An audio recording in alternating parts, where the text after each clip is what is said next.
E aí, galerinha, tudo bem com vocês? Aqui é o professor Michel, professor de Geografia. Estamos iniciando hoje mais uma etapa da, do nosso, da vida escolar de vocês, né? E do nosso ano. Hoje, iniciando aí a matéria do PET 1, semana 1, para o sétimo ano do ensino fundamental. E vamos então, agora, trabalhar um pouquinho aí, uma recapitulação, uma retrospectiva de algumas coisas que vocês estudaram no ano passado. Lembram que nós chegamos a falar de que o planeta Terra ele é composto, né? Ele tem ali três grandes grupos, digamos assim, três grandes partes que formam, que juntos essas três grandes partes formam a biosfera. Nós falamos da litosfera, que é a parte do solo, das rochas, né? Nós falamos também da atmosfera e nós falamos da hidrosfera. Então, o assunto que nós vamos tratar hoje é justamente a hidrosfera. Deixa eu tirar aqui, gente, para ver se fica melhor um pouquinho o som. O que acontece? Vamos aqui olhar no nosso PET, o que fala no nosso PET a respeito dessa parte da hidrosfera, os agentes externos e as águas continentais. Vamos lá então. Vamos pegar o nosso realçador aqui, certo? E vamos lá. O ciclo hidrológico e as bacias hidrográficas. Primeiramente, nós vamos ver que a hidrosfera é a camada de água do planeta Terra que é formada por quem? Por alguns elementos. Oceano. Quando você fala de oceano, você lembra automaticamente de um negócio chamado praia, né? Lembra lá da praia, das praias da Bahia, das praias de São Paulo, das praias do Rio de Janeiro, das praias do Espírito Santo. Você vai lembrar automaticamente dos oceanos, né? Do oceano, que é no caso nosso aqui do Atlântico, né? O Oceano Atlântico que banha o litoral brasileiro. Mares, rios, lagos, geleiras, vapor d'água, que também está presente na atmosfera, e também as águas subterrâneas, os aquíferos, o lençol freático. Então, onde que eu quero chegar com esse assunto? Esses elementos aqui, né, o oceano, o mar e etc., os rios, eles juntos eles formam essa parte, né, desse sistema chamado hidrosfera. E dentro da hidrosfera, a hidrosfera ela abrange uma área geral, né? Tanto lá desde o maior desses elementos, que é o oceano, ao menor, por exemplo, que seja um pequeno lago, uma cachoeira, que seja um rio, né? Um córrego.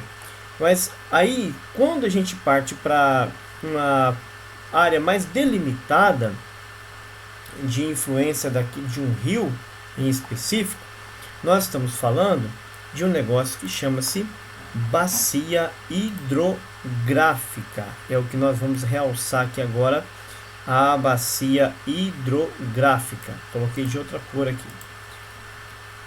Essas bacias hidrográficas, elas correspondem a toda a área drenada por um rio principal e os seus afluentes e subafluentes, sendo essa área delimitada por um divisor de água, o ponto mais alto do relevo, também denominado como interflúvio. Vamos lá então. Deixa eu pegar nossa canetinha mágica aqui, peraí. Nossa canetinha. Olha só. Vamos lá. Deu errado aqui, gente. Isso. Voltei. Olha só. Então o rio ele nasce, né? Tem uma nascente lá, começa pequenininha lá, a nascente do rio, no meio de uma área de matas, onde tem algumas pedras. Aí vem esse rio, ele vem descendo, né? Ele vem pequenininho, pequenininho, E ele vai pegando e vai se desenvolvendo, ele vai crescendo, ele forma aqui, ó, né, áreas um pouco maiores. Nós percebemos que da nascente para cá, ó, veja como que esse caminho do rio, né, e como que ele se expande, como que ele se desenvolve, como que ele vai crescendo aqui. Então nós temos várias partes até que chega na foz, que é essa área maior aqui, né? Essa área maior, ela vai também jogar lá num outro, num elemento, né? Digamos assim, de maior tamanho, que no caso o mar, o oceano, né?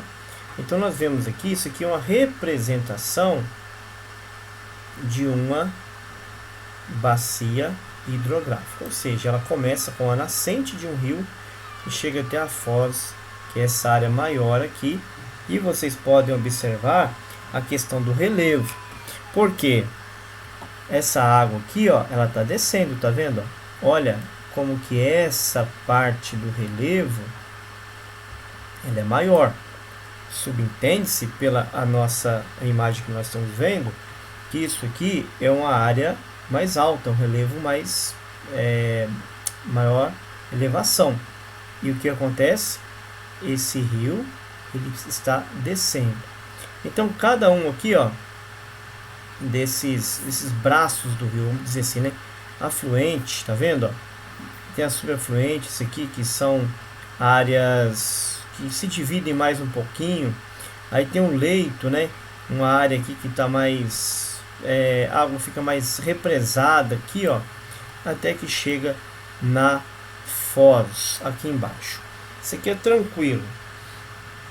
Agora não tem muita matéria aqui, né, gente, para ser falado. Nós vamos agora às atividades da página 48. Observe o mapa abaixo referente à bacia hidrográfica do Rio São Francisco. E em seguida responda as perguntas. Vamos lá. Região hidrográfica do Rio São Francisco. Vamos entender o seguinte. Eu trabalhei com vocês, os que foram meus alunos, né? Eu trabalhei com vocês um pouquinho sobre mapa. Lembra que eu falei sobre mapa? Que o mapa ele tem, primeiramente, deixa eu trocar aqui de novo a cor da caneta para ficar fácil o entendimento. O mapa ele tem um título, correto? Vamos rever conceitos aí do ano passado, já que é para recapitular, vamos recapitular bastante mesmo. O título desse mapa é região hidrográfica do São Francisco. Nós temos aqui o nosso mapa, correto? Que mostra essa região hidrográfica. Nós temos as legendas. Essa legenda azulzinha aqui, ó, ela vai representar o rio. E essa área de amarelo aqui, que é um amarelo, um bege, mais ou menos isso, ela vai representar a bacia hidrográfica, ou seja, aquela área de influência, aquela área onde aquele determinado rio, no caso aqui o Rio São Francisco, onde ele exerce essa influência, essa importância dele, essa parte delimitada ali do Rio São Francisco. Então vamos lá. Aí nós temos aqui também a fonte, né, de onde foi tirada essa informação. Enfim, nós temos aqui, ó, o norte, né, a norte geográfico, que é representado aqui por essa, alguns falam seta, né, outros falam triângulo, eu prefiro dizer setinha, que é a orientação. E nós temos aqui a nossa famosa e complicadinha escala. Lembra da escala gráfica e da escala numérica? Essa aqui é uma escala gráfica. Beleza, já dei um pouquinho de aula de cartografia para vocês. Agora vamos voltar aqui a nossa hidrografia do São Francisco. Canetinha vermelha na mão, né? Vamos lá então. O Rio São Francisco também é conhecido como o Rio da Integração Nacional. Por que ele recebe essa denominação? Por que ele tem esse nome? Vamos entender isso aqui de boa? Olha só. Rio São Francisco, olha aqui, ó. Ele pega área de Minas Gerais, ó, Minas Gerais, tá vendo? Uma bacia hidrográfica limitada pela área amarela e o Rio São Francisco, a partezinha azul. Ele abrange Bahia, ó, Bahia, Pernambuco, Alagoas e aqui, ó, um pedacinho aqui na divisa aqui com o Sergipe. Então o que acontece? O Rio São Francisco, ele abrange tanto um estado da região sudeste quanto estados da região nordeste.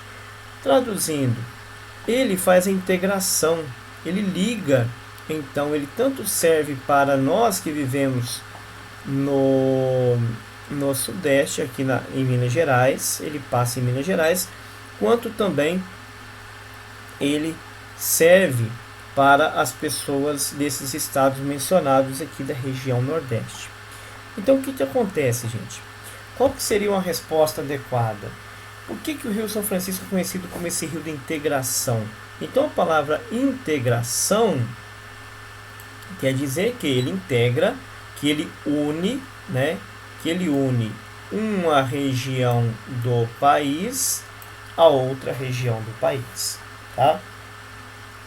Letra B. Quais são os estados brasileiros que fazem parte da bacia hidrográfica do Rio São Francisco? Sem querer querendo, como diz o nosso amigo Chaves, né? Eu já acabei dando a resposta para vocês, né? Desculpa aí que foi mal, tá? Então, quais são os estados que fazem parte aí da bacia hidrográfica do Rio São Francisco? Ó, facinho de responder. A número 2, a falta de água doce no planeta será possivelmente um dos mais graves problemas deste século. Prevê-se que nos últimos 20 anos a quantidade de água doce disponível para cada habitante será drasticamente reduzida. Ou seja, que quando falar água doce, lembrando aqui, água doce, nossa, pai, mas que coisa que eu fiz aqui. Não, deixa eu apagar isso aqui e fazer direitinho, gente. Pera aí, desculpa aí, foi mal. A água doce, o que acontece? Essa água doce é a água, vou usar a palavra aqui, bebível, água potável, aquela água que nós podemos beber, tomar banho com ela, fazer comida, fazer café, fazer suco, é essa água doce. O oposto dessa água doce é a água salgada, que é a água do mar. Quem já teve a oportunidade de ir à praia e já entrou na água, percebeu que depois de um tempo que você saiu da água do mar, você percebeu que você estava lotado de sal, correto? Depois que aquela água seca. Então aquela água ali, eu não vou falar para você experimentar, porque não tem jeito. Não dá para beber água salgada. Não dá para tomar banho na água salgada. Não dá para usar água salgada para limpar a casa, para lavar o carro. Não tem jeito. Então, essa água doce, ela está sendo consumida, e ela está cada dia o que? Reduzindo, ela está sendo desperdiçada de certa forma. E por meio de seus diferentes usos e consumos, as atividades humanas interferem no ciclo da água, alterando. Lembra do ciclo da água? Depois eu vou falar do ciclo da água com vocês. Vamos recapitular. Aqui tem 4 alternativas e vocês vão marcar uma dessas aqui. Você vai marcar apenas a correta, tá bom? Vai ler direitinho, com calma, e vai marcar a correta. Vou ler com vocês a quantidade total, mas não a qualidade de água disponível no planeta, a qualidade da água e a quantidade disponível para o consumo das populações, a qualidade da água disponível apenas no subsolo terrestre. Quando fala subsolo terrestre, gente, são as águas do lençol freático, dos aquíferos. Tipo assim, quando você vai lá no quintal da sua casa, fura uma cisterna, um poço e tira água, é esse tipo de água que está se referindo aqui do subsolo. Não é a água do rio, nem a água da chuva, não é esse tipo de água, tá? Apenas a disponibilidade de água superficial existente nos rios e lagos. Por que falou água superficial existente em rios e lagos? Porque, gente, também existem as geleiras. Lembra que a gente viu lá em cima? Cadê a palavra geleira? Vamos procurar geleira. Vamos. Cadê?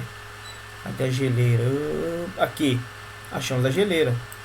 Porque as geleiras também fazem parte da hidrosfera, da hidrografia. Só que tem um probleminha.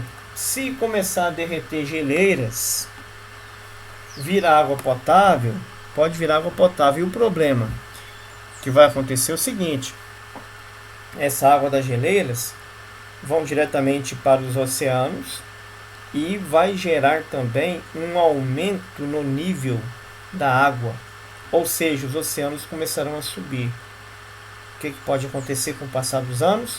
Quem é mais pesquisador, quem é mais aí curioso, sabe que a história conta aí que existem cidades inteiras que foram submersas, ficaram embaixo d'água no decorrer de décadas ou de séculos, né? Então corre-se o risco disso acontecer, o aumento derretimento das geleiras e o aumento aí do nível do mar. Então vocês vão olhar nessas 4 alternativas e vão ver qual delas que é a correta, qual delas que responde essa afirmativa da número 2. Chegamos aqui no nosso ciclo da água.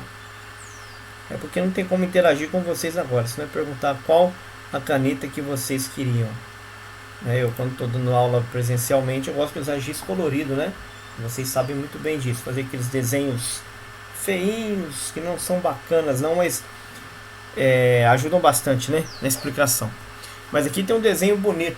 O ciclo da água ou ciclo hidrológico. Vocês veem nuvens, né, aqui.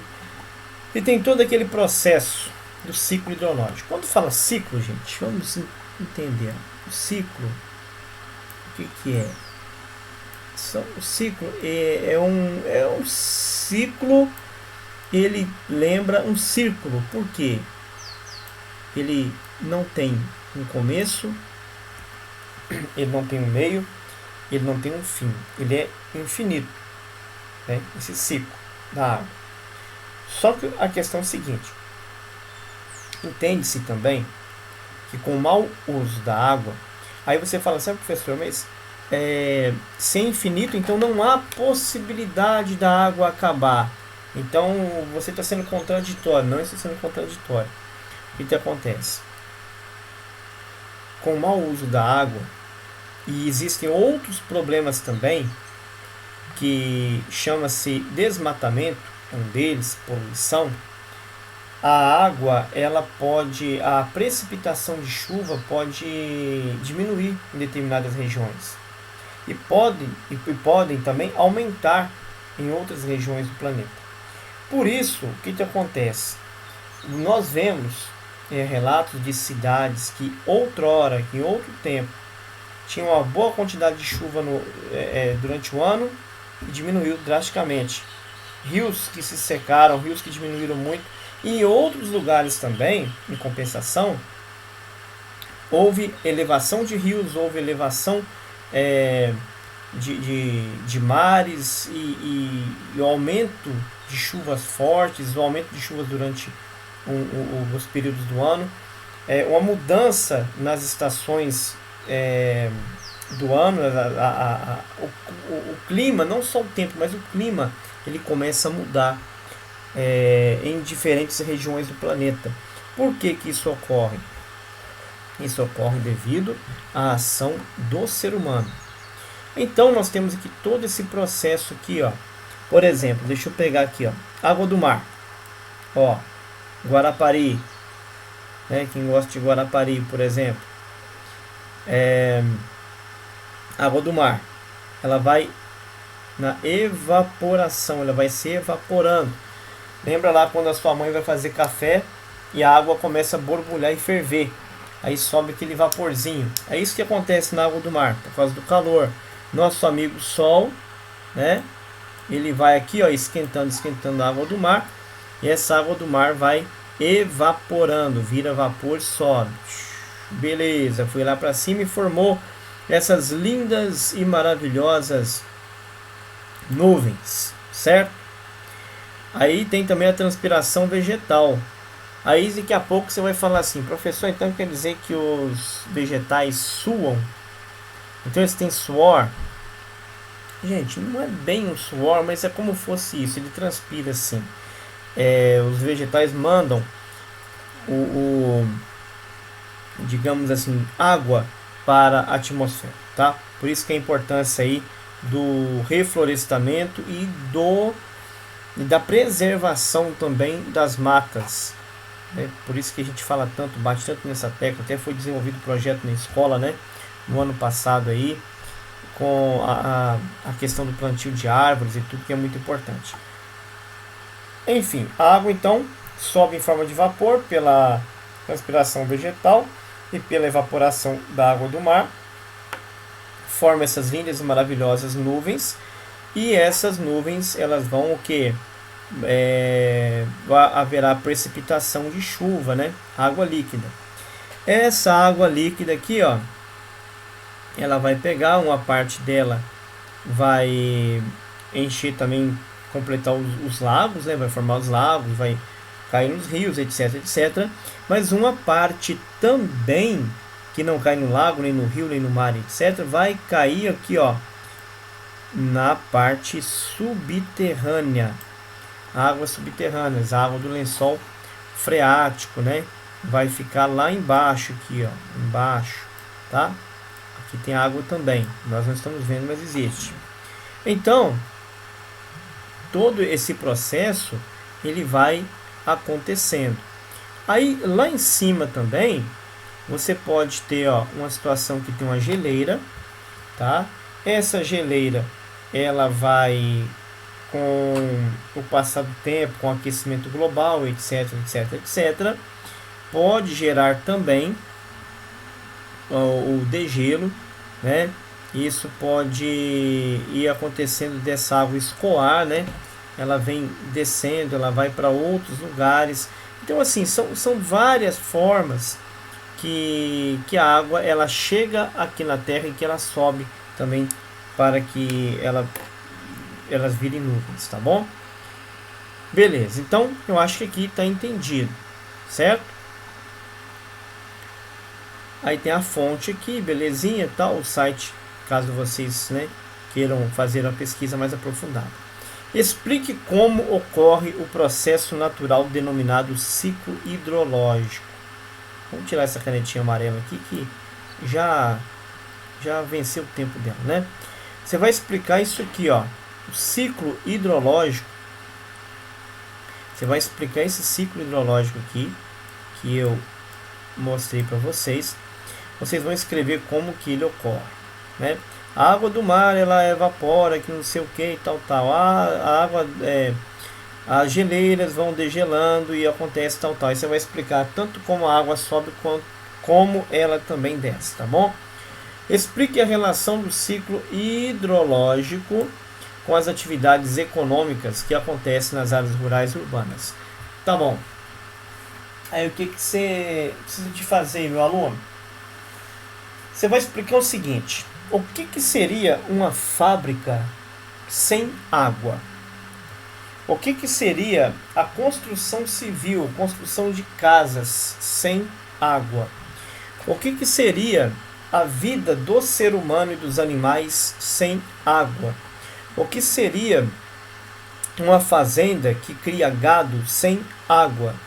O que seria as plantações de café, as plantações de milho, de soja, de arroz, de alface sem água?